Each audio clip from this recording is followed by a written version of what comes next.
whatever it is where people are having art and it doesn't have anybody who looks like you. And that, I think, is a very visceral reaction to feeling that not only does this art represent me, but it's telling my story.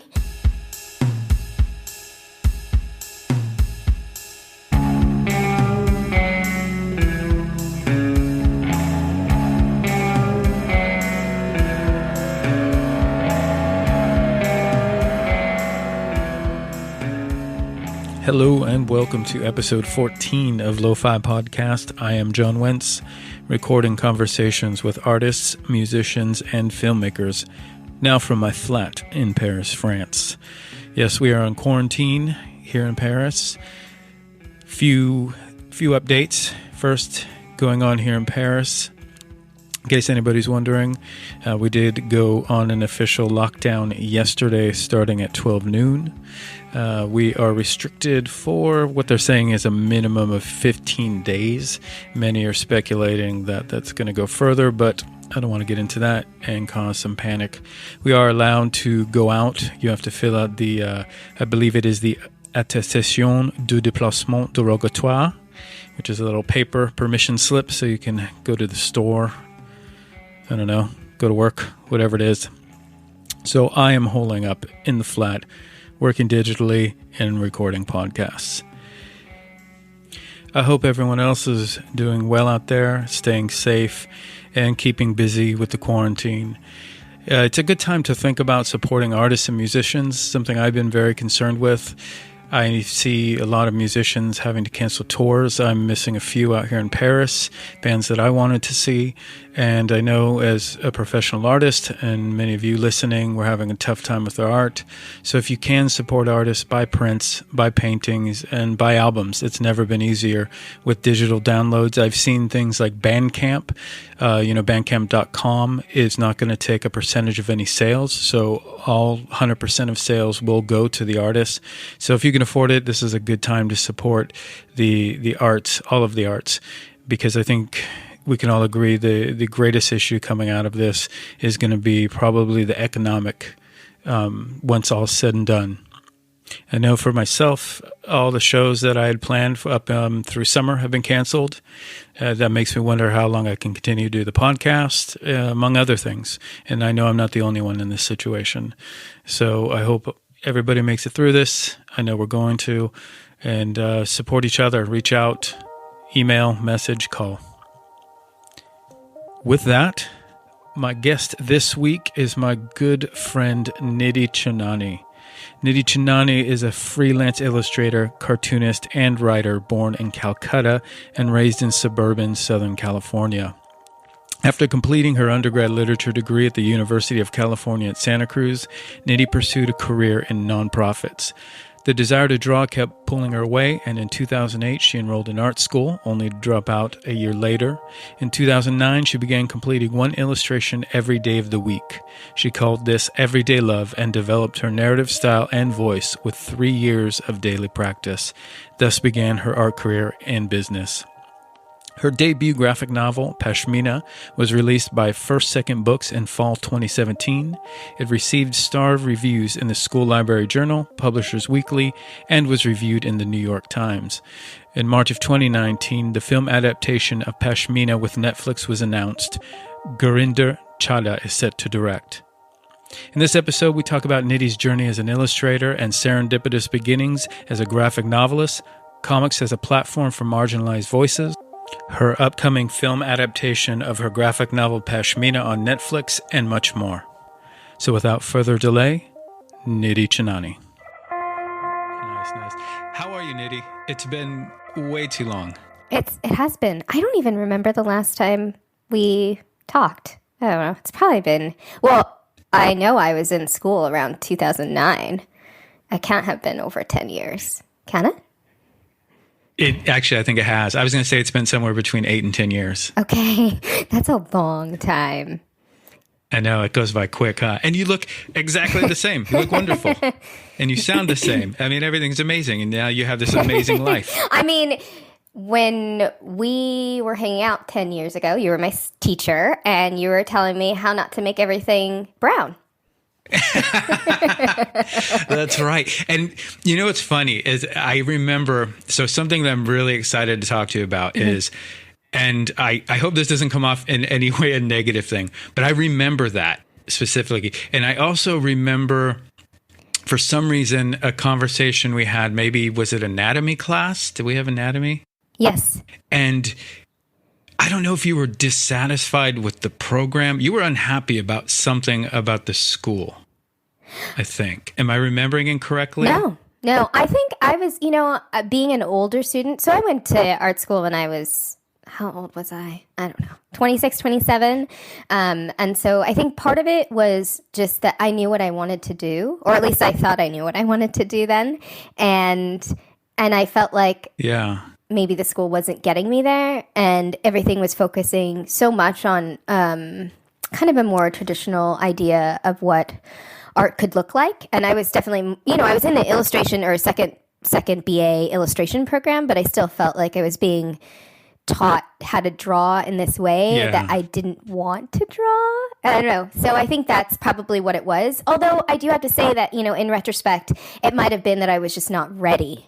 I wasn't there yet in terms of like learning the things that they wanted to teach me. I just, my skill set wasn't there yet. Whereas now my drawings changed so much since then that anatomy is something that I probably now would benefit from greatly. But I think, at the time it was just probably a lot of discomfort, and realizing that your skill set is where it's at and seeing all these people who were above you or more comfortable with kind of growing in that way, and I was just not. But the only reason I bring that, I mean, it could have been any of those things, but for me, watching you, and it was so great to see you online and when we reconnected on social media, because this is just from my point of view, it was that attitude or that feeling that was like when I saw you growing and doing your thing, I was like, I remembered back in that moment talking to you in the classroom and thinking in my head, this student is going to kick ass. Like she's the tenacity and the knowing what you want. Like I just had this feeling like she's going to do amazing.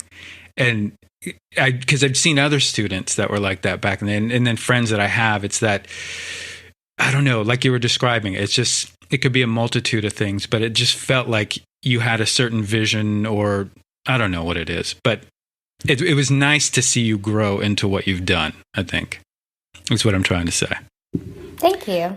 Thank you. It's interesting to hear that, actually. How so? It's a nice, it's a nice reminder because I teach now in a Master's of Fine Arts comics-focused program at the Congratulations, by the way. That's awesome. Thanks. Yeah, it's great. I teach once a year. It's what my schedule can allow, and it's mostly online, which is in and of itself a challenge. But, after, this is, I think, going on my 4th year doing it. The first 2 years I really felt like I was just trying to figure it out. And now I feel like I'm in a good groove. It's still challenge because I have so many work commitments and I travel a lot for work, but it's nice to hear that because I have students like that myself. I have students who have, they have like a very specific way of thinking about how they want to create art, and I just really see myself as kind of like a I don't know. I don't see myself really as a teacher so much as a guide. I'm there to answer the questions, but the biggest part I feel like of being a good teacher or a solid teacher, and what I've realized over the years is being a cheerleader. So much I think of doing art and doing something that doesn't have any specific way to achieve the goal that you want to reach. Everybody gets to where they want to go in so many different ways, and there's really no, it's not like becoming a doctor, and I think that it becomes one of those things that, if you don't see kind of immediate results or you don't understand the path of people around you, can end up, being not as supportive, or it becomes challenging to find that pool of support that keeps you motivated to keep at your dream, and even calling it a dream, I think, is complicated. So I think that, it's a good reminder to just, even if it has somebody who has specific ideas, to let them go with that, I think it's great. That's a tough one. I mean, I don't know how, because you're teaching at CCA, right? Yeah. Mm-hmm. Okay. So I know at least from the fine art department, it's very different than something like the academy where we were at. Yeah. How is the illustration department? Because you're in illustrations concentrating on comics, correct? Yeah, but I'm really just in the comics department. Because it's a master's program, we have our own department head. Yeah, I don't really interface that much with illustration. I've talked to the illustration department here and there. Okay. But my schedule doesn't allow me to take on more than I already have. But there's a lot of freedom. There's definitely a lot of freedom. I don't think that's the same at the academy. Yeah. No, there isn't. And what do you teach within the comics? It's called a studio class. So it's mentored studio. So essentially it's I would say it's a very hands-off mentorship type situation. So I give them a couple assignments, more than a couple assignments through the semester, but a lot of it is really commenting on the work that they're submitting, the work that they've already done, and being in conversation with them. So I don't meet with them weekly. I do meet with them a couple times in the semester and just try to see specifically, because it's a mentorship, what their specific issues, or not issues, but their specific goals are and challenges are, and try to come up with either resources, special guests, that kind of thing. And so, just being a resource to help them get to the next stage in their comics path, whatever that might be. Because some of them want to teach, some of them want to, of course, most of them want to make their own graphic novels. So, yeah. This may be a really stupid question. But there are no stupid questions. Do you see? I'm just curious because of because my background. I was always that's why I started drawing was comics. So my first love was comics. But then it was a rare thing. You were a dork if you were into comics. But I'm wondering, has there been like a spike in people wanting to create comics since the whole translation to cinema? I think that helps a lot. I think more than anything within the comics industry, what we're seeing right now is a rise of marginalized voices. So, primarily like when we were growing up, it was kind of that superhero stuff, primarily written by men and drawn by men. And so there's been a huge kind of shift now. We're seeing a lot of queer people, a lot of women, and a lot of shifting away from the superhero narratives and just the comics. I think the comics offerings are getting diverse. There's really just a lot of comics, and it's being used oh, that's awesome. Much more in schools. And so that comes with its own, each time something that's disruptive to the system, there's going to be some pushback to that. So there are, of course, educators and parents who don't want their kids to read comics, but there's been also educators and librarians and parents who are very pro whatever my kid is reading, just let them read. So yeah, I think it's an exciting time, and it's still also a challenging time. It's always kind of a mix. Yeah, I can imagine. Yeah. And when, so I forget when you were back at the academy, I want to get a little bit back to starting. You were in illustration, but did you know then your focus was comics? I took a comics class with Dan Cooney. Oh, okay. And I wanted to do it, and as soon as I left the academy, so I dropped out, art school dropout. I dropped out. I was basically like, oh, John's not teaching any more classes, so I'm out. No. Oh, thanks. I think I took two. Did I take 3 classes with you? I feel like I took... I know 2 for sure. I was only there for 2 semesters. I took you both semesters. Oh, okay. Yeah, so I had you for both semesters. That's awesome. 2 semesters. Yeah. Wow. Why is that wow? Because it's just amazing to me. I love seeing, I guess just because where I'm at now is just doing art. I'm constantly impressed, and I guess I want to hear more about people with that kind of motivation. Because it's 2 semesters and look what you've done. It's, to me, that's amazing. I love the inner drive. I love the people that need to get something out. And we both know, at least my experience in art school was a vast majority of just people who no fault to anyone else, but it wasn't very motivating for a lot of people. They just didn't know what they were doing. Art school was the thing, I don't know. Right. That rich kids did or something. So I just think it's fantastic. I think that part of it was because I was so bad at it. you know. Do you think, really? Yeah. I think, Okay. I went, so this is, I don't know if you had a lot of students like this, but part of the reason I went to the academy was because they didn't have a portfolio review. I mean, that's one of the things that I loved about it, because I knew I wanted to do Yes. art, but I also was very aware of the fact that my skills were rudimentary. And I was never that kid. One of the things about being where I'm at now is I interact with a lot of students and a lot of kids who are hearing that message from their entire community that you're the artist of the community, you're so good at it, and how do I encourage them? I'm like, you're doing great.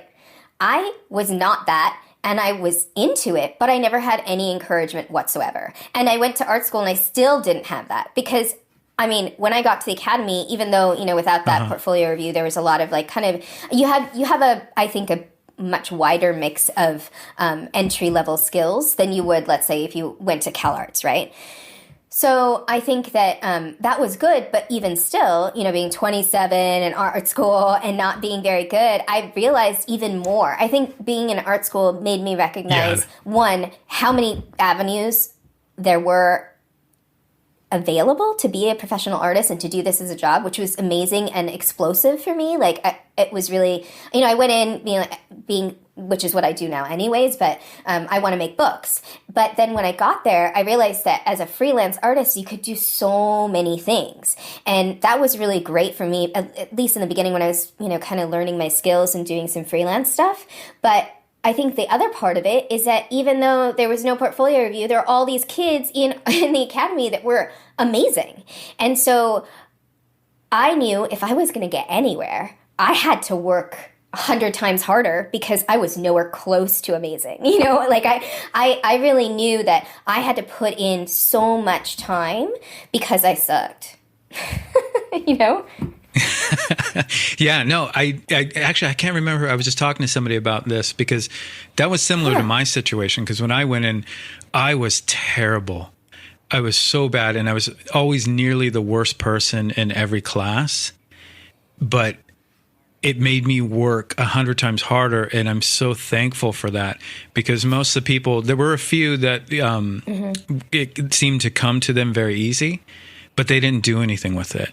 A lot of people just stopped painting or something, after they graduated. But my thing was I always had to work. I felt at least twice as hard as everybody else just to get mid-level, not even to get, and that's still how I feel now. I have to, I'm not that good. I have to work really hard. That's not true at all, but it's kind of, I wonder if you said this in class, but I wonder if that's why I felt so inclined to be in your class, because I maybe related to that so much. But I find that even when you were teaching us, I was just in awe of your skills. I still am. I still look at your work, and it's just beautiful. And I've seen it grow and change, obviously, from, 10 years ago. And so that's fascinating to me. And I wonder, you think about this. I don't know if you think about this stuff a lot, but I always wonder what makes me be where I am now versus, and I still am in contact with some of the people that I went to the academy with who are not doing anything with art. And they were great. They were far more skilled than I was, and probably still are. Yeah. Everybody's story is different. I think the person I was talking with, we were kind of chalking up, at least our experience was that I think part of it was that when you have to work for something, it means that much more to you. And I think, that's just one part of the soup, so to speak. It's like once you just have that drive, and I saw that in you, and obviously it's there, you just want to make art, and that's how I was, and friends that I have now. But then also we weren't that good, but for some reason we had to do it. So it's like, okay, man, now I got to work really hard. So you earned that. So I think that kind of helps that drive. Maybe I'm wrong. I don't know. No, I think there's something to that. I think there's definitely something to, because it's, I feel like you're trying to prove it to yourself too, Yeah. Mm-hmm. Yeah, for sure. But, so I'm curious, because I'm sorry, I'm going to be going over your whole story because I'm so fascinated since I last saw you at school. So then when you dropped out, what happened? So I dropped out, and I knew that I was still not very good, but I had gotten a pretty good understanding of, light and shadow and color. And I feel like, if I could attribute at least the basics, I didn't even know, right? And when I went into the academy, I was just like, I really like to draw. I really like to experiment with paint, and I don't know anything else. And so, taking some of those classes and really kind of focusing on value and all those things, even though at the time, even when I left school, I would say I didn't really understand it yet, because I do feel like it's one of those things you have to use a lot to get a full, complete understanding of it. I ended up emailing this artist that I really liked, and working being in air quotes, but working in a shared artist studio. And so basically they saw me as an intern who didn't actually have any purpose to being there, just being around other artists. And so that studio had all four of them were animators. One of them is she's actually one of my best friends. Her name's Lila Warren. So I met her, like 9 years ago. And she was doing animation freelance. And then a couple of other people were working kind of freelancing for bigger studios. And they've now all gone on to working for them full time. And so I just wanted to be in that environment and see what working artists were doing. And so I kind of I don't know if this would happen now, but I'm sure it does. People create mentorships, or people kind of try to help each other out, I think, within the artist community, because it is one of those situations where if you don't have somebody who's willing to say, yeah, let me teach you how I did this thing, because there's no formal way to learn it. I did that for, I think, about a year or two, and that was probably 2 years. And during that time period, I thumbnailed out a memoir that will never see the light of day. But it did its job, and its job was to get me an agent. So it got me my first agent, and that was because of somebody in the studio he now is teaching actually at RISD. His name is Andy Restaino. So Andy was in that studio, and I was just going there every day, doing a daily drawing every morning, and I emailed that daily drawing out to, initially my mailing list was just family and friends. I started it out, in 2009, and I said, I want to get better at art, so I'm going to send you an email every single day of a drawing that I completed. A complete illustration is what I wanted to challenge myself to do, a complete full color illustration every single day. And so I was kind of basically asking my friend and family community to keep me accountable. And that way, if I was just doing it for myself, I knew I could just, for myself, I could potentially not show up. But if I knew my community was waiting for this drawing or would check in on me, then I felt more responsible to it. And so that accountability was there. So anyways, I ended up doing that for 3 years. By the end of the first year, I had requests for prints. Wow. So end of the first year of daily drawing practice, Amazing. I sucked. And it's all actually still on my blog. You could go back to like 2009, find the original drawings I did back then. And I have people, and so essentially like what happened over the course of that first year is that people started forwarding those drawings to other people that they knew. I think you'd like this or whatever. And then people would email me and say, can you add me to your mailing list? My mailing list was just one large carbon copy, like that I would copy and paste every morning. And then eventually, I made it into a Google group. And so that grew over a 3-year period of time. I opened an Etsy shop by the following year. And then in conjunction with that, I was thumbnailing out this memoir. So I think it was within that first year out of school that I finished the memoir. I sent it around. Then I was like, okay, I need to get a publisher. But somebody in the studio, it might have been Andy, said, I know Gene Yang, who, if you know who Gene Yang is, he is an amazing cartoonist. And, maybe Gene Yang's agent would be interested in representing you. Here, let me do an introduction. So Andy introduced me to Gene Yang via email, which I'm sure Gene and I know each other now, but which is crazy to say, given this whole story. But so I had this memoir, and I think if I opened it up now, which I refuse to do, it'd be embarrassing to see it because, why? I think that it was such basic comics, like I didn't really know what I was doing. Whereas like I now feel like I kind of know what I'm doing with comics. I mean, no, I know much more than I did then. But I sent it so Jean responded and said, "Here's my agent's email. Tell her I sent you." And I was like, "But you haven't." I had no attachment, John. There was nothing. He didn't know me from anybody. Yeah. But because Andy vouched for me, he said, "Sure, contact my agent and say that I sent you." And having Jean's endorsement meant that the agent actually opened the attachment of my thumbnail memoir. And then within a week, I had an agent. Wow. That's amazing. Yeah. I mean, nothing happened with that memoir, but just having her gave me this confidence that she saw something in my thumbnailed manuscript that meant that I maybe knew what I was doing. Yeah, that's very encouraging. Man. And I wonder, as you're saying that, like, such a great idea of creating that email list. And I'm wondering how much of a part of, like you're saying, there's the accountability. But I always remember, like one of the things I took away from school is I remember finishing an entire body of work. And that's when Kevin Moore is my teacher. And I remember being so proud of this, just completing a body of work. And at my critique, the first thing, and I think it was probably the only thing he said, he's like, "Okay, now you're half done." And I was like, "What? Are you crazy? What do you mean? These 20 paintings." He's like, "No, now you have to get it in a gallery and have people look at it. That's the other half of what you're doing." So that, I wonder how much of that for you, that's having an audience, sending it out, making sure it gets out there, was also part of that, keeping you doing it. Yeah, I mean, I definitely think that so one of the things, I still miss this now.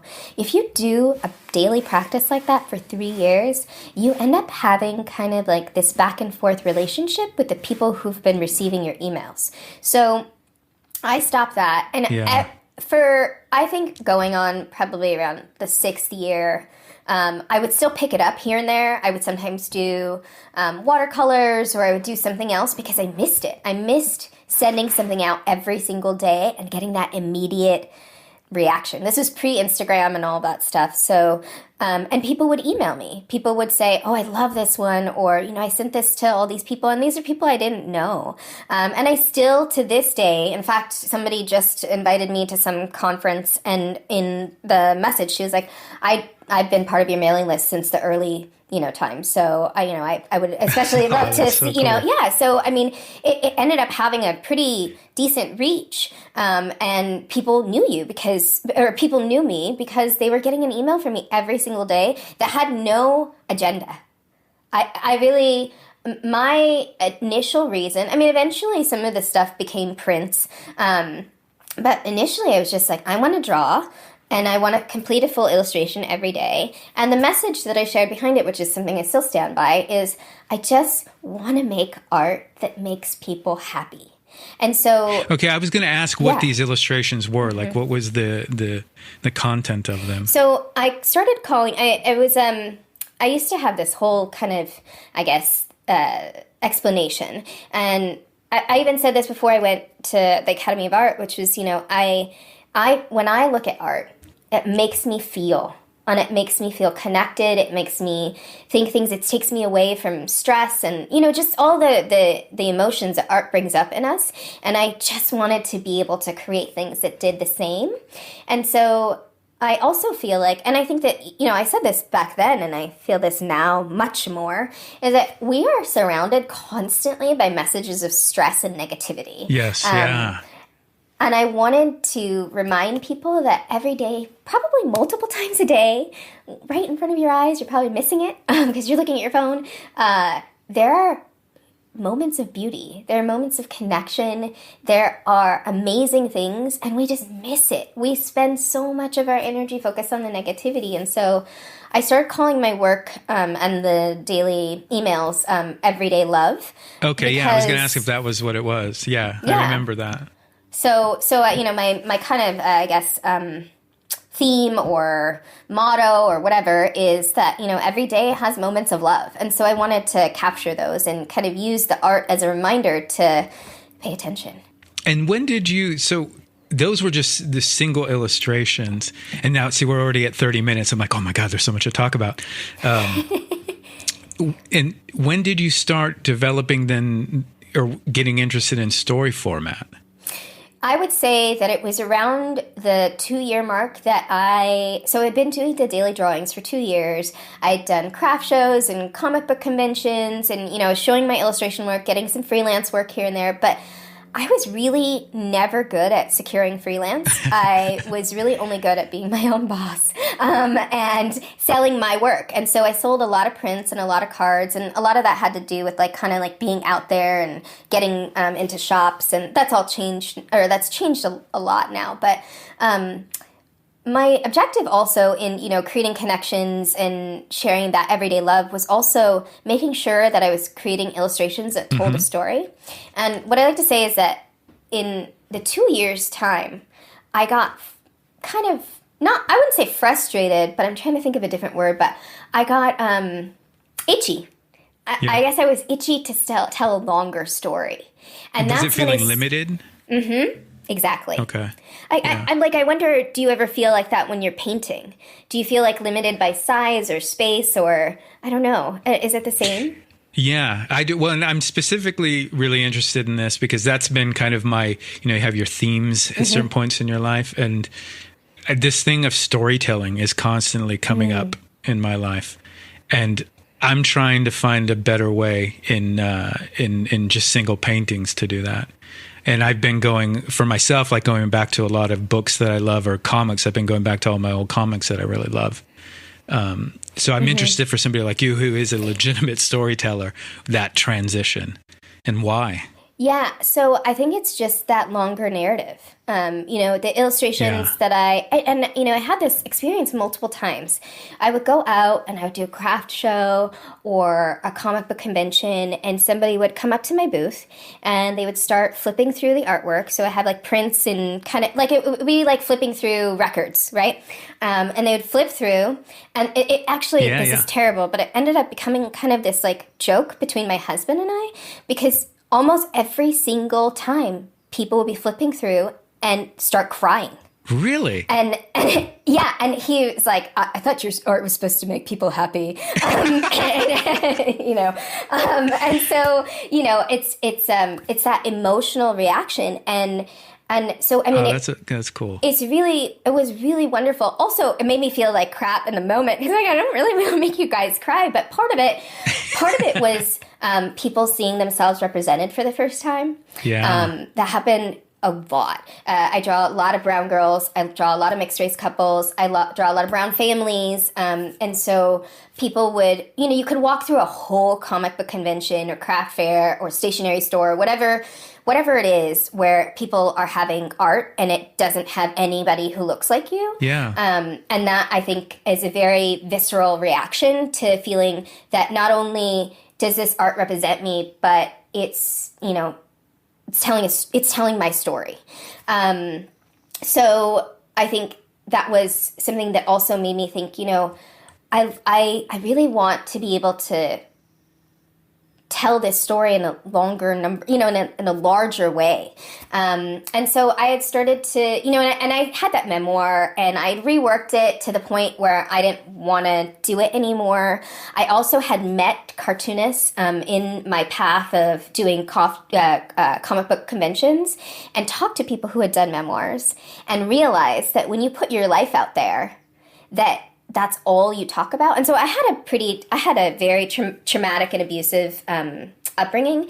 And so I realized that if I was to do that, I would end up living kind of in that and talking about it a lot. And so I just kind of put that to the side. And then I started thinking about fiction. And I'm a big reader. I track all my reading on Goodreads. So I read about roughly 70 to 80 books a year. And that's down since I have a family now. But, it made sense for me, I think. It's kind of like how you say you're going back to the comic books you loved and the books you loved, and storytelling is something that comes up for you. It kept coming up for me, too. And so I felt just like I was pulled to art, even though I had no skill set, I was pulled to story. But I think that my skill set in that is that I do have a literature degree. So I studied literature. I didn't know that, I don't think. Yeah, my first, or my only degree. My degree is in literature from UC Santa Cruz, and I love books. And so I felt like I always wanted to be an author, but the way that I ended up becoming an author wasn't exactly what I thought would happen. I never thought that I would be a comic book author. It's so serendipitous how they came together. Yeah. So if first thing I have to think about is, I don't know, my listener base is that familiar with you or your work. So going back to what you're talking about, representing people of color, because your background is, now I don't know if you were born in India, but your parents were from India.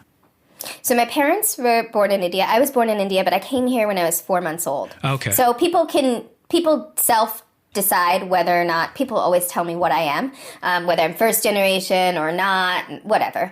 It's all, like, people will tell you lots of things about your own identity. But I was born there, and because my dad's entire family immigrated to Southern California, and so I grew up in a really big Indian community. The thing about growing up with immigrant parents is, I think this is fairly common, but I don't speak for all immigrant children, or even immigrant Indian children, whatever it is. But, you tend to stay with your community. So I like to say, even though I didn't grow up in India, like, everything that we did was Indian. All the people that we hung out with were Indian. All of our weekends were full of Indian festivals and gatherings. And so, I definitely felt very connected to my identity as an Indian American. But also, there was that same kind of feeling of, like, being neither here nor there. I wasn't really fully Indian because I wasn't growing up in India, and I wasn't fully American because I'm brown. And, I eat different food and, just all those kinds of very stereotypical feelings of being in two worlds at the same time. Yeah, no, I can completely relate to that because my mom, she immigrated from the Philippines. Mm-hmm. And when I was growing up, I grew up in a town or city, Fremont. It was pretty multicultural. But I spent a lot of time with my grandparents when I was younger. And I can't remember exactly why. I think it was babysitting in the morning or something. So I grew up, like, eating rice for breakfast and fish and all this stuff. And in my mind's eye, I was very Asian. And I remember this time in school, it was in grade school, like 5th grade maybe. And the teacher, this is something that could never fly these days, but for some reason the PE teacher put us in ethnic groups. Wow. Like basketball, you have shirts and skins.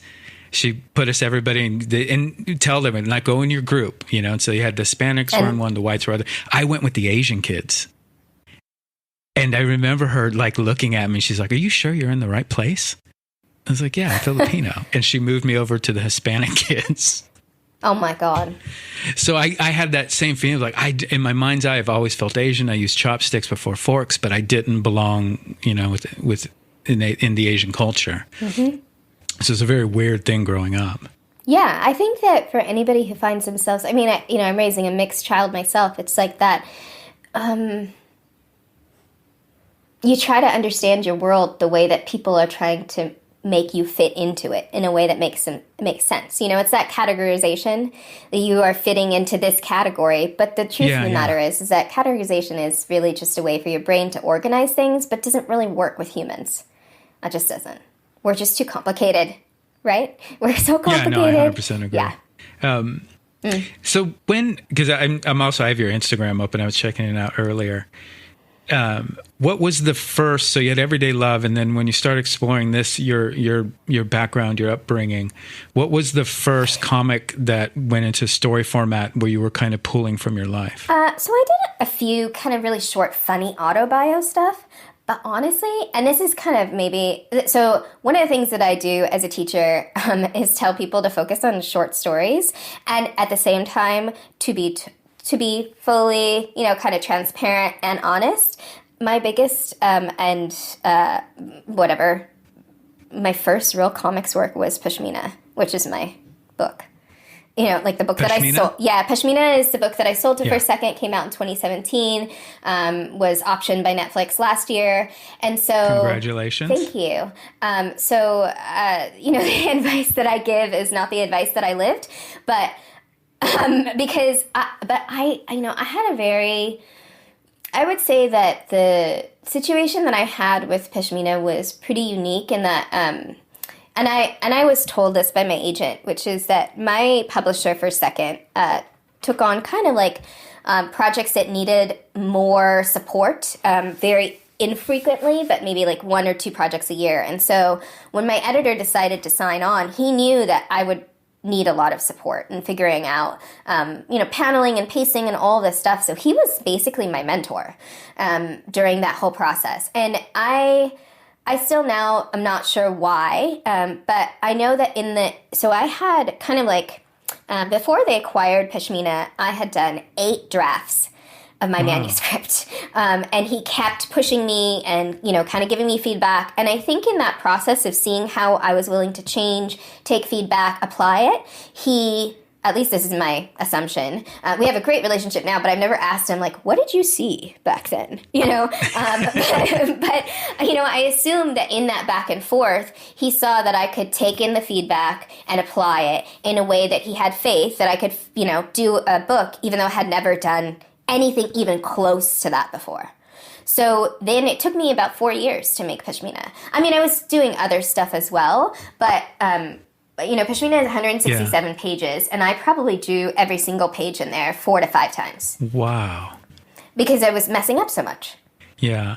And how much of the story is that entire story you're pulling from your own experience? It's not a memoir because, so Pashmina is a story about an Indian American girl named Priyanka Das who finds a magical Pashmina shawl, and when she puts it around her shoulders, it transports her to a fantasy version of India. And so I would say a good portion of the book is black and white, but when she puts the Pashmina on, it goes to full color, kind of a Wizard of Oz effect, I guess. Yeah. And the relationship that Priyanka has with her mom and some of the uncle-auntie stuff, that is drawn from my life, but it's fiction. Right. Okay. Yeah, that's more of what I meant. I knew it wasn't a memoir, but I mean, as somebody who's not a writer, I've only done very basic writing classes, and I was just wondering, even like things like that with metaphor. I mean, I remember writing certain things where I realized that, if I create some kind of metaphor, like, a magic cape or something like that, it was me dealing with a situation in a way to get out of it mentally, you know what I mean, or emotionally. So I don't know if any of that, because you're speaking about your childhood, you had a difficult upbringing. No, none of that's a factor in Pashmina. It's really her trying to understand her identity. So her mom, without giving it away, her mom is very close-lipped about India and why she left India, and you realize why later, that she's just trying to protect her. But Priyanka wants to know. She wants to know where she came from. She wants to know all the wonderful, beautiful things about India. And then, kind of halfway through the book, she ends up going there. So. And what was the feedback? Like, when did you start getting feedback, realizing that this was connecting with people? And how was that? Oh, I mean, the thing is that, the book comes out and... I mean, the feedback was pretty immediate, and also they do send out, kind of preview copies. So I did get some advanced, reactions. But I think the other thing about it is that, unlike a prose novel, you can probably read Pashmina in 45 minutes. It took me 4 years. It will take you 45 minutes to read. It's a comic, and so. I've had people wait in a signing line, like autographing line or whatever, and by the time they get up to get the book signed, they're like, I read it in line. That's amazing. So yeah, and then they tell you what they think, and so it was pretty immediate, and then it came out 3 or 2.5 years ago, and I still get people messaging me all the time, which is wonderful. It's still out there, still impacting. Yeah, it is really nice. That is so cool. Is that something? When you were writing it, were you imagining any of that? Like, were you worried about who this was going to connect with, or did you have any of that in mind as you were going along?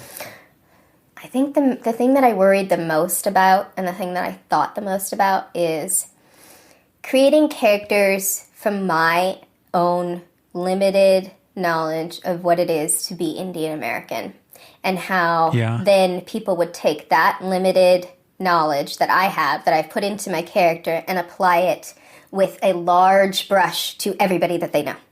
Kind of creating a stereotype.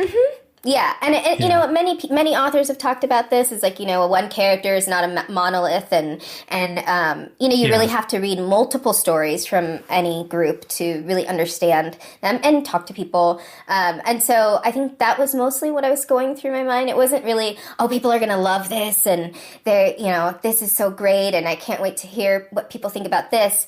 There were definite moments in there. There's some things that I put in that are specific to LA. You know, I grew up in Southern California that I thought, oh, I can't wait till somebody notices this location that I put or this freeway exit or whatever.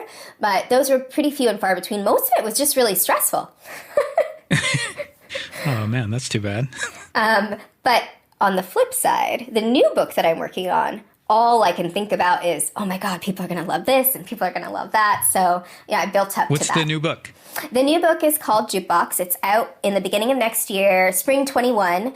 And it's about two Muslim American girls who find a jukebox in an attic in San Francisco. And when they put on records, it takes them back in time. Oh, that's awesome. That's the one you just posted the cover for, right? It's not the cover. It's the title page. Or not the cover. But yeah, I did. Yeah. And I was just, it was like one of those things, you know, I've been working on it for 2.5 years now. And I had that vision of that page. And when I finally finished all the colors and the lighting and everything, it came to be just what I wanted it to be. So I was just in that moment of like just feeling very, very happy with it.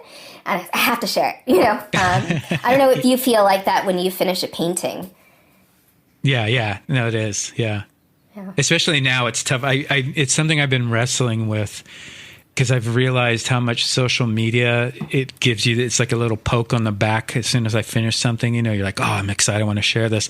So I've actually been doing things where I don't share for a month, and I want to get back into gestation. Yeah. You know, for me, because I put too many things out way too early and they shouldn't have been released. So I need to hold back. But your stuff's always good, so you don't have that problem. But where do you? So how is the creative process for you with these ideas? Because that's such a different idea with Jukebox. Yes, so it is, and this actually I co-wrote with my husband, who is a record collector. No way, part really? Of it came, Nick, right? Yeah, Nick, he has 1,400 records. Oh, I love him already. Yes. Yeah, I mean, if you ever come back to the Bay, we should, you know, listen to records and talk art. Absolutely. But, so I think this idea was like 2010 or 12. In and around the, like, kind of, I was just out of school and we were talking about jukeboxes and, you know, how they only play singles, and why can't they play a full album? And then he laughed and he said, because a jukebox that played a full album would have to be humongous. And then it just, from that conversation and every other 500 million conversations in our like 17 years of being together about music came kind of flooding together. And I was like, what if there was this gigantic jukebox and it could play full albums? And then, you know, and then we just started talking, and basically the kind of the core, the seed of the story was born then. I ran up to my drawing table and drew in my mind this attic with the jukebox and two girls discovering it. And I still have that image. I posted it a while ago. And then I remember I told my agent my former agent about it, and she was very reserved in any of her reactions. And so I always knew if I told her something and she liked it, that it meant that was a really good idea. And I remember when I told her, she was like, oh, Nidhi, that's good. Wow. And so, you know, I kind of was like, all right, that will be the next thing that I work on. And what happens for me is that when I'm working on final art, so, you know, making a comic is such a long process. And so when I was working on the final art for Pashmina, it's really, at that point, you're a production artist. All the thinking, all the story, all the nuance, all the dialogue, all that stuff is pretty locked down. So you're just kind of making it look pretty. And so I already started thinking I was basically working on Jukebox while I was finishing the final art for Pashmina. Ah, okay. So, I mean, I'm doing the same thing now. I'm finishing the final art for Jukebox, and I'm already planning my next pitch. Really? Can you talk about your next pitch or no? No. No. Darn. I could tell you if it couldn't go on the podcast, but yeah. So. Okay, maybe after. Yeah. Jukebox sounds exciting. Man, these are really amazing. And how much? Because now, how old is your? Can I ask about your child? I'm sorry, I don't want to. No, it's fine. I don't share her name or anything, but yeah, I don't mind talking about it. Yeah, I love my work. I love my family, but man, having her around, it's just like all the stress and anything that I'm concerned about. It's just like I just love spending time with her because it's not only really sweet, it's hilarious. It's frustrating. It's frustrating to no end most of the time if you're trying to get her to do something. But any other time, it's just great, you know? And that's having a family, I think, and, even before her, just being with Nick, it's like those things that keep you going. It's that love. So it's wonderful. It's wonderful to have around. Did it change for you at all? Because I have to imagine that, because I'm sure the demographic for your work is all over the board, but I would imagine it's mainly younger people. Did having a daughter, does that change the way you look at what you do? Do you feel more responsibility? Does it inspire you more, give you more ideas? All of the above. I think it's all of those things. I mean, I think my work I've always had kind of this underlying activist, feminist message in my work. And if people who follow my work and know me through my work know that. And I definitely think that I try now more than ever, maybe, I don't know, or maybe it's the same, to make sure that I'm thinking about those things and how I'm choosing to represent women or girls or those relationships, and reinforcing, not trying to reinforce any stereotypes, and really putting out kind of like strong and powerful women and characters that are also flawed. It's fine for them to also mess up. And so, yeah, and then, kind of on the flip side, she sees my work all the time. She'll come in and check in, sometimes, oftentimes after school when she comes home, we'll sit in my studio and I'll get in like another hour to 45 minutes, depending on how distracting she is, to work. And then she has her own desk here in the studio and she works too, on her art. It's the best. And then she'll come and she's too big to sit in my lap while I draw, but she used to sit in my lap while I would draw, like my arms around her, and I would draw and she would watch me draw. Oh my God, that's adorable. And oh my now God. It's, she just asked me like, can I see what you worked on today? And I show her, and then she just verifies that every single character that even remotely looks like her is her. That's me, right? Yeah, that's me. Yes, they're all you. So yeah, I mean, it's only made everything that I do better. That is so beautiful. And how, do you mind if I ask, since for you were talking about issues with identity with you growing up, how are you approaching that with her? So one of the things that we think about and talk about a lot, and luckily as an author and an author connected to a lot of people who are making really interesting work is, we make sure that she has books with brown girls in them, that we're choosing media for her that reflects in some way her identity, or at least is inclusive, so that she doesn't feel like she's different in any way. And again, it's also kind of interesting. We talk about this is a very specific to us situation, which is that she really does. There are books that I have made and that are coming out that are based off of her. And so I kind of feel like she might have the problem of over-representation. I see. Like it's kind of an odd situation to realize that this book is me. It's me and my grandmother, or it's me and my aunties. And so, I kind of feel like it's less of a concern. But at the same time, she's mixed. So that my next pitch, which I still can't talk about, but the main character will be mixed. And then actually one of the girls in Jukebox, she's mixed. She's her dad is white and her mom is Muslim Bangladeshi. So I try to think about those things too, because our representation is still growing, like the things that we're representing in books and media, there's still a lot of room in there. We feel like, oh, we've reached some, critical mass of, there's a story for everybody. That's nowhere near true. And there's still lots and lots of identities that still get passed over and don't get the space or the opportunity. And so, I try to think about that a lot, or actually I do think about that a lot. Yeah. Imagine having a daughter that increases exponentially for you in terms of importance. Mm-hmm. Yeah, definitely. Wow. And, another thing is I remember looking through, like, following you for so long that I remember time and time again, I'm like, my God, Nidhi is like the hardest working person I've ever seen.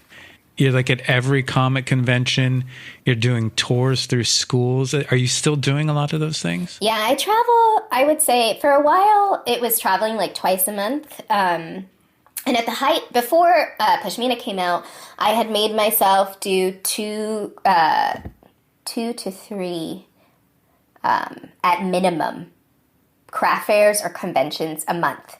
So I was averaging 24 events a year, but it would usually be more than that because around Christmas time you end up kind of just doing a ton of stuff. So at least in the Bay Area, it's kind of interesting because I get messages from friends or people that I know, and they're like, oh, I went to this, my friend's house, and they had, your artwork all up in the walls, and I was like, oh yeah, that's just because you're in the Bay Area, like I've done so many Bay Area events. I don't do them as much now because it definitely, there's an interesting shift that happened for me when I switched from being kind of an illustrator and doing prints and cards and all that kind of stuff to really focusing on storytelling and author work.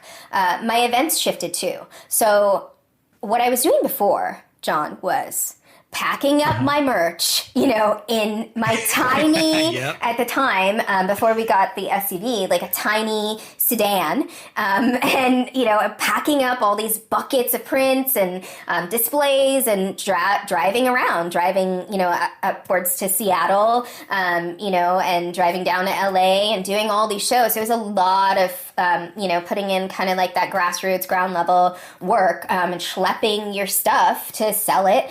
And it was really grueling and it's exhausting because you spend all that time getting ready and then paying the fees for the shows, and then sometimes you don't break even, but you never know. Those shows, I have people who followed me from some show I did, in 2012, that I don't even remember. So you never know how you build an audience at least for me at the time, it was a lot of legwork, a lot of, trying to get on blogs and all that stuff. And so there was a lot of kind of frustrating, grueling, physical labor that went into doing those things that I said goodbye to when I became an author. Because now if I do events, I just show up. And usually a publisher or a local bookstore or whoever is coordinating it, they have the books on hand. So I come with a flash drive, maybe some business cards, but it's nowhere near as exhausting. It's exhausting in a different way because, in a fair, you're waiting for people to come to you and discover you. In an author situation, people are coming because they like you or because they like whatever subject you're writing about, or they're interested. Total shift. Yes, and so they're coming for you and to hear you and it takes it's a different kind of toll. It's not a physical toll, it's really a mental toll. I'm like usually just completely wiped after an event now. Oh, I can imagine, man. I mean, I can't imagine, really. I'm sure you can. I was curious, as a painter, do you need to be present, like in the same way? I was always wondering, one of the things I find exhausting about being an author is doing all these events and really having to be the face with the book. Is it the same in the fine art painting world? I mean, it depends. I don't do I know some people that, like, if they're doing residency somewhere near colleges or stuff, they'll be speaking to bigger audiences. I don't do anything like that. But to an extent, like art fairs and stuff, it definitely helps. But I've never had to really, have that much engagement with like an audience. It's usually, with a couple of collectors, but it's still important. And of course, like solo shows, like I know artists who don't go to their own solo shows. I'm like, that is ridiculous. You have to be present. I would love to be that person. It sucks because it took me a while to realize that your artwork is just one component of the package that people are interested in. And actually, in a lot of ways, it's the lesser component, because when people, at least serious collectors, they're investing in you. So it is really important to be present in as many things as possible. I don't know if that's what you're asking. That is what I'm asking, because I'll tell you what, one of the things that I daydream about is I keep thinking, like, if I get enough kind of passive income that I could take time off. I don't know what, I wonder if other cartoonists or authors have the same kind of daydream, but I daydream a lot to like deal with my stress. And one of my daydreams is to just take 6 months off and do massive, large paintings.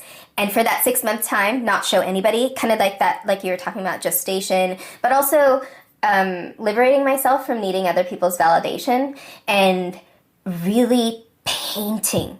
I just want a light-filled studio and large canvases. There's just such this, like, I feel like it's like totally an artist's dream to have that light-filled studio and make large paintings and not care whether or not they sell, or, just to really get down to the core of it. I am making art because I enjoy making art, irrespective of, or, independently, without the eyes of other people, and just because I want to see what's going to come out. If I give myself the time and the space and the material, what would happen? Yeah, like the permission to just put everything else aside. I hope you do it one day. I think it'd be amazing. I'd love to see what you come up with. You know what? I'm surprised. Maybe you have. Because one thing, and because it goes back, I was thinking, and I saw an email a while back, and I think I forgot to respond to you about it. You were asking for a friend about murals, and I was thinking, like, looking at your work, I'm like, have you ever done a mural? Because your work would be amazing at a large scale. I think that so I was just talking to a painter friend of mine who does these large paintings, and I was telling her, I would love to do like maybe some small originals, or maybe I could start getting some mural experience by offering to do commissions in people's homes. And she actually had done that. She had done painting in people's homes. She's like, you don't want to do that. Yeah. She's like, you already have an audience. You could do large paintings right now and sell them. And I looked at her and I was like, you're crazy. That's not true at all. And she was like, no, you're crazy. She's like, because I do Inktober. So I do Inktober, and usually those sketches sell within like the first 5 minutes of me posting them. And so she was, she had followed some of that stuff, and she's like, I think that, I think that when you go bigger, right, the number of customers is smaller because that dollar amount is very large. But I think that the idea of doing something large is intimidating, but also I'm kind of curious, like how? It's just like you're asking me kind of a little bit about the storytelling and comics and everything. I feel that way about fine art. Fine art is this world that I am fascinated by, but I know nothing of. Right. Well, I think, I could see your work as large paintings. I'm sorry, I would have to agree with your friend that I wouldn't do them inside people's homes either. It's kind of like doing commission portraits. They get so picky as they see it come along, and then they see like halfway through and like, are you really going to do that? No. That's right, nuts. But your stuff, like I can see more on walls outdoors, and like community-based public work and stuff. I would love to do that. I mean, it seems built for it. Yeah, that's so. I think so. So my long-term office manager assistant who came in to work with me from art school. Actually, she went to UC Davis, Nicole.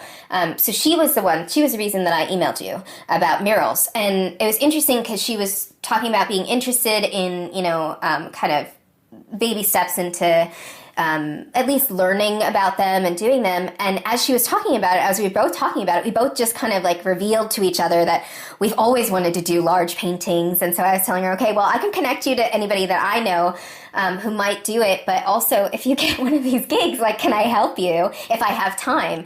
You know, because like there's just this, I don't know, there's this like fascination with, and actually it's not just a fascination with doing large paintings, but for me, art has always been this thing that I want to be, you know, I'm sure you feel like this too. I always want to give my stuff away for free. And I always want the art to be for everyone and to not have it be cost prohibitive or exclusive or limited in any quantity. And so people have asked me many times, how come you don't do limited editions of your prints? And I always say they're open edition because I don't want to be a barrier. I don't want to create a barrier by me imposing a limit to people accessing something that makes them happy. And that's why I haven't raised my print prices for, I don't even know, like 4 or 5 years.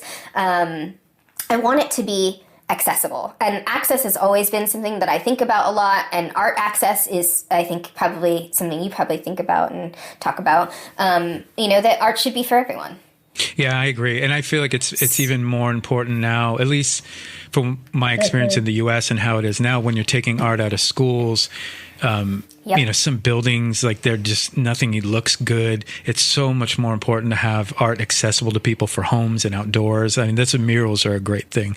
You know, you can give something back to the community.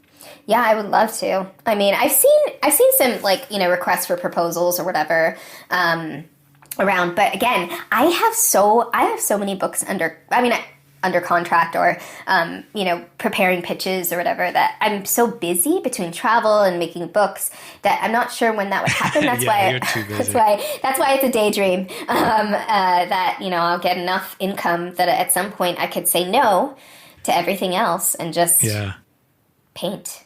Oh, amazing. Do you feel... lastly, because I don't want to take up too much of your time. Oh, I'm sorry. What'd you say? I was going to say, do you feel as a painter that's what you're doing now is like satisfying, that the kind of the artist inside, like what you want to do, is it what you're doing? Only partially. I'm like you in that I'm trying to find a way to make art more accessible to people, but I think it's really difficult as a fine artist, because if you do too many things that bend towards illustration, then it's kind of frowned upon. You know, there's that weird barrier between illustration and fine art that I think is ridiculous, but it does affect your market. Yeah. So I'm not. I like doing gallery work, but I still think for the public, there's a big barrier between the public and the gallery for multiple, you know, reasons. So that's why I started doing murals again. And then I've even been doing these little projects out here where there's a lot of trash in the streets of Paris, found objects. So I take them back to my studio. I'll do paintings on them, and then I leave them out in the street for free. In my way of getting around market and affecting my prices, I just don't sign them. But there would be some of them would be things I would sell for thousands of dollars in a gallery. And I kind of like that idea of bucking the market that way and making art accessible for free. And then I'll also do prints here and there. So I'm trying to find ways, but I'm not completely satisfied with just doing the gallery thing. I love that you do that, though, with the found objects. That makes me so happy. I love it. Yeah, it's fun. And sometimes I'll post them, and then sometimes I don't. Because I started thinking when I was posting them, I'm like, man, this feels too much like a performance, or I'm still looking for appreciation or some kind of, you know, adulation. So I'd like doing these things. I'll put them somewhere, and then I'll go back and visit and just see if it's gone. And I like this idea that somebody walked across and like, what? Can I take this? Holy shit. So take it, put it in their house, you know? So I have kind of a flip side to that. I was having this conversation with my friend Lila, who I mentioned earlier. Anyways, I can get author copies of my books. And so once a month, I go through this website called Donors Choose. Have you ever heard of it? No. So Donors Choose is a website where teachers can kind of raise money for the resources or materials that they need for their classrooms. And so, you know, I mean, just kind of nationally, we're underfunded in our schools. And so teachers end up putting a lot of money back into their classrooms, into their classroom libraries and art materials and those kinds of things. And so what I do is I go through Donors Choose and I look through and see if anybody's requesting copies of my books. And then we just send them, like once a month, we just send them a package with some prints and some other stuff. And, I sign it to them. And I was talking to my friend Lila about it. And I was like, I don't want to share that. I don't want to share it on social media because I don't want people to congratulate me for doing something that I just feel like is important, And she presented me with the flip side of it, which is what I'm going to share with you. She's like, I actually think that what you're doing is great and could motivate other people to do the same, because it's different than somebody doing it who doesn't have an audience. And you as an audience doing something that is good and kind and giving can inspire other people to do something like that. And I think that you also could do the same for other fine artists that other people. You never know how you doing something good can change somebody and inspire them to do their own version of that. So I like that. That is a good perspective. Thank you.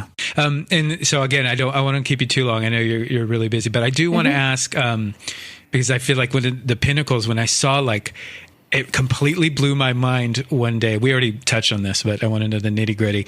I log on to Netflix and then I see the coming soon for Pashmina. Yeah. Yeah. How did that come about? That is so amazing. It's so awesome. I know. It's kind of still pinch me, is it real? So the production company, I don't know anything, honestly, about how Hollywood works. It's all kind of a mystery. I have a very tiny bit of information now, being a little bit on the other side.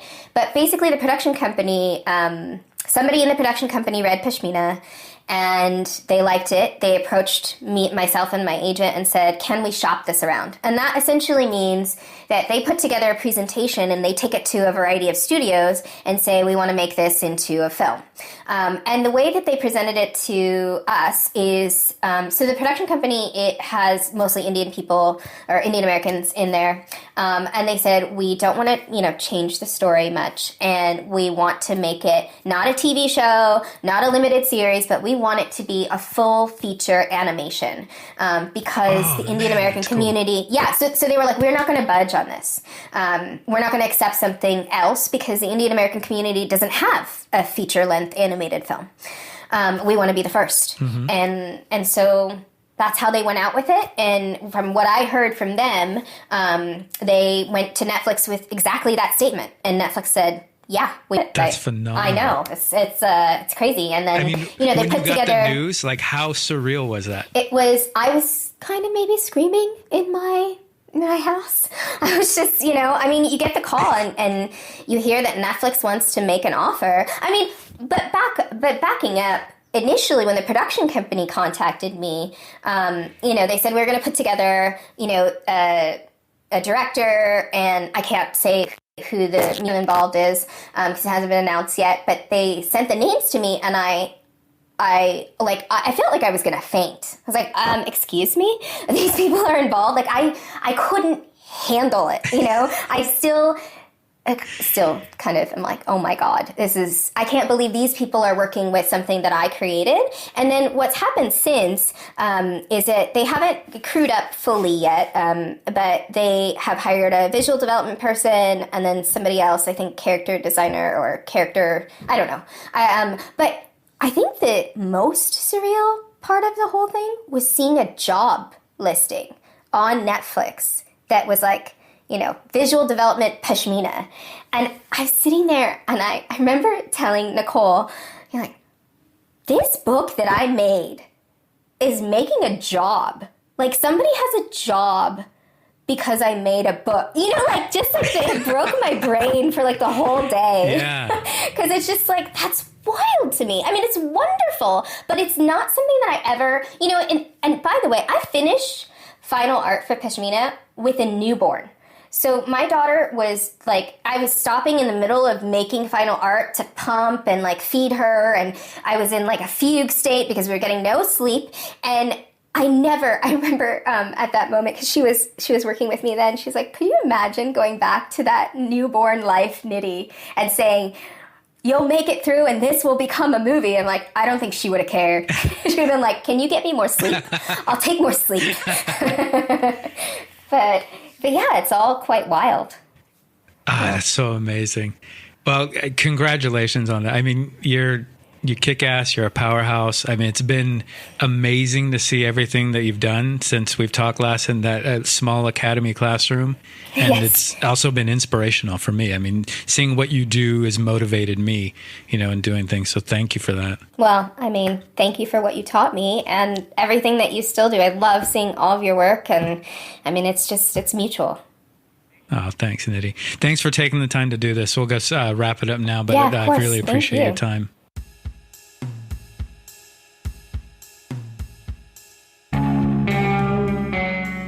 Lo-Fi Sight and Sound Podcast is an American artist living in Paris, France, in conversation with artists, musicians, and filmmakers discussing context, the creative process, and studio practice.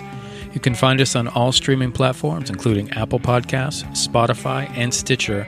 Also at www.lofipodcast.com, no hyphens. Please rate and review. It helps more than you know. If you can't rate and review, then please share this with a friend. Lo-Fi Podcast is recorded, mixed, and edited by myself. Intro music is also by me. Thank you for listening.